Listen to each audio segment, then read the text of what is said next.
her. Philly shook his head and faced the crowded cafeteria, shouting, "Those sick, sadistic shystes!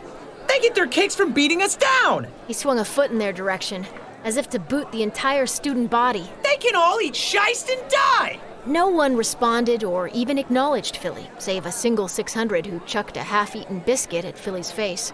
Kassi looked up and studied her fellow 400s.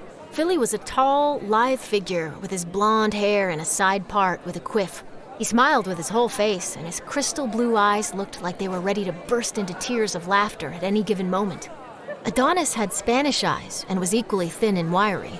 His black wavy hair parted down the middle in curtains and fell just past his jawline. When he moved, he swayed as if dancing to his own imaginary rhythm. Kassi could instantly tell they both spent a lot of time laughing, which either meant they had completely lost their minds or they couldn't care less about being the wet sand on the bottom of everyone's feet. At least they were friendly. Wait, you're Asian? Adonis studied her closely. His words rolled off quickly, like the fast hits of an up-tempo bongo groove. Yes. Let me see your hands. Adonis grabbed her left hand and inspected her fingers. You must only be part Asian. What? Kassi snatched her hand back, examining her fingers. Full Asians don't have fingerprints. And you have fingerprints, so you must be only part Asian. Jaya cast him a sidelong glance and rolled her eyes with disgust. "What?" Philly said as he burst out laughing. His laugh reminded Kassi of a bombastic trumpet solo in a jazz improv session. "Asians don't have fingerprints?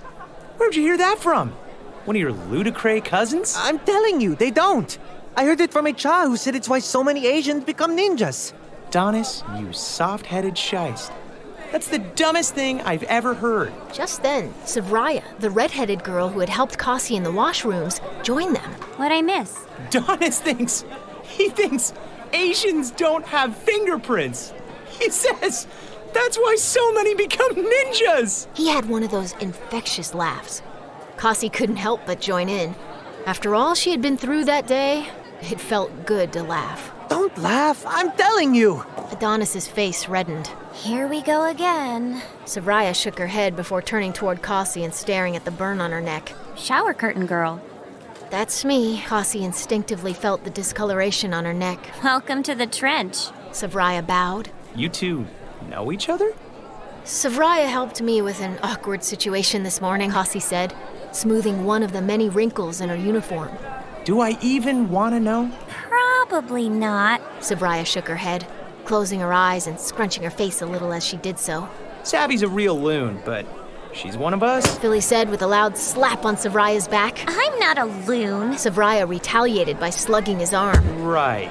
Because normal people iron their clothes outside on their front porch." Philly said, rubbing his arm where she had hit him. What? It was smoky in my house. My dad burnt breakfast. "He burned breakfast? That's practically impossible. You hit a single button on the air fryer to cook it.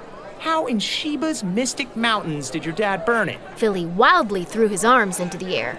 Our fryer is broken. Or what about that time when she came over to your house and brought her own cup of water? An actual cup. "And she called it her watercolor cup." Philly said with a point of his finger. It was watercolor. The color of water? "That's called clear. And you didn't think I would have any cups in my house?" Adonis laughed with a snort. Kassi resisted the urge, not wanting to offend Savriah. How would I know what you do or don't have? Savriah squared up with Philly. "Because everybody has them. They're government issue." Philly talked with his hands, emphasizing each word. Kassi whipped her head back and forth between them as they rambled on. Everything about them was so foreign and odd, but at least they weren't cruel. So far, they were the only pleasant Gaians Kassi had met. 400s, you're up! Came the shout from the other end of the cafeteria.